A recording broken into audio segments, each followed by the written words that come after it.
Piss Brock has returned. So I don't really know what to genuinely kind of think about the Brock Lesnar return, just because as someone who kind of knows the good business he brings to wrestling and kind of the effect he's had on the industry, it's kind of hard to reconcile with kind of what's come out about the dude and the whole Vince stuff. Very interesting situation, especially when he is being brought back, you know what I mean? So it's essentially like WWE is kind of saying, you know, that type of stuff isn't something that would bar people, or at least bar someone like Lesnar or of his status, right? I guess now with him being back, the implication that he would be retiring Cena, you know, is kind of interesting given his kind of current reputation. As someone who, you know, expressed kind of the disinterest in Hulk Hogan kind of coming back as well, I'm gonna have to say the same for Brock, which is why I kind of do play around and joke with his like stuff now, because I did enjoy Brock. I think Brock's, yeah, he is a one in a generation talent. Brock was someone who did have a big impact and was a huge star kind of everywhere he went, even outside of wrestling, right? But, you know, I can't really excuse a lot of the stuff that kind of came out with what happened. And personally, for me, I think it kind of is bad PR for WWE, you know, that just kind of wants a short-term gain with having WrestlePalooza be a really big event. And I understand that, but it does feel extremely carny to kind of do this, you know, and maybe kind of squeeze Lesnar out one more time for the match with on WrestlePalooza. I do hope that Cena does kind of go over. I feel like, you know, Lesnar has always kind of, you know, been put over everybody no matter where he has in his career, and recently I think with the Cody loss and putting Cody over and genuinely putting Roman over and stuff in that crazy SummerSlam match a couple years back, right? You know, I would hope he's just in that mode of giving back, and I hope he gives back to Cena. You know, maybe everyone's kind of motivated to go hard because Brock looked really slim, you know, he looked really good.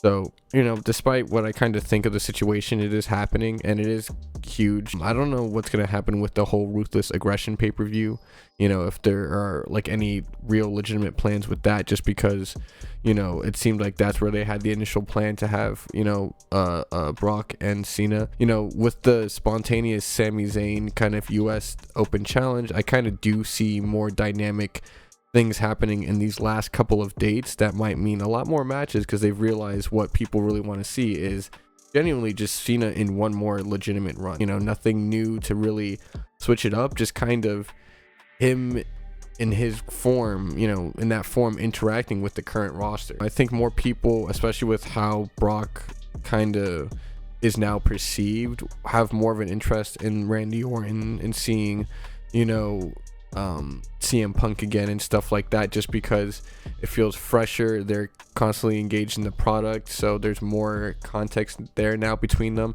And now that John Cena's face again as that Super Cena, I think the promo battles will once again be even way more interesting, since he's no longer just trying to serve the other person, but, you know, playing the face, so trying to constantly get that upper hand again. But in general, with the Brock thing, I just, you know, if it is just this WrestlePalooza thing, I do hope it's a one and done. I hope, you know, Brock kind of, you know, takes a bow for Cena here, and they have like a really fun, you know, kind of similar to, I think, that Night of Champions match they had years back, where it was like the rematch after the SummerSlam match where Brock destroyed him, but this time Cena came out of the gate like kind of ready for him, or where like Lesnar was heel at the time with Heyman, so there was a bunch of shenanigans that was happening too.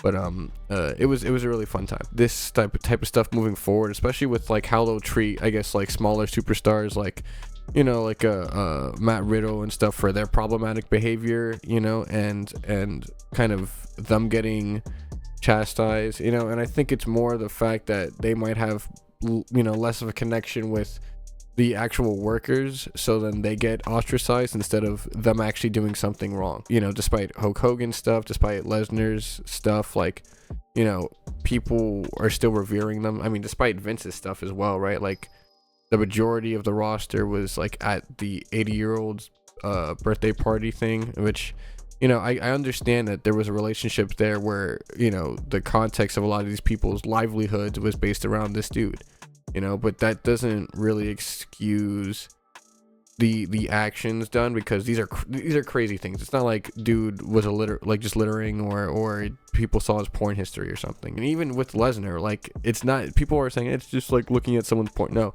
like, these were explicitly things he was getting solicited to him through really crazy exploitation that was happening, right? If WWE, especially going to the TKO era, wants to kind of remain that or have a better unproblematic image, than they're known for being kind of like mud show controversy, then you would think they would try to stray away from the people that kind of reinforce that era.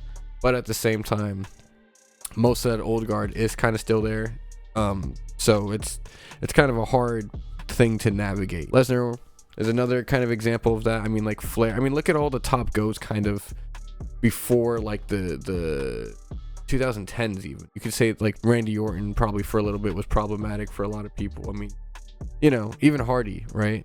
So it's just that I think we finally have evolved to where wrestling has become genuinely just a positive reinforcement tool, and the people who are being bred out of it are different.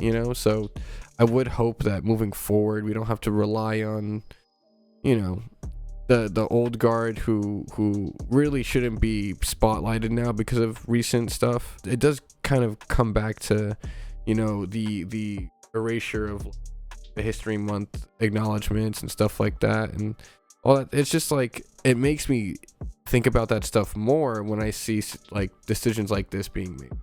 You know what I mean? Because it's like, is there a conscious effort to kind of realign what the mindset of the company is with, like, the Donald Trump education thing and all that stuff? Or is it just like, how any company is mindlessly going to pander to whatever current administration exists? And I feel like Vince was more,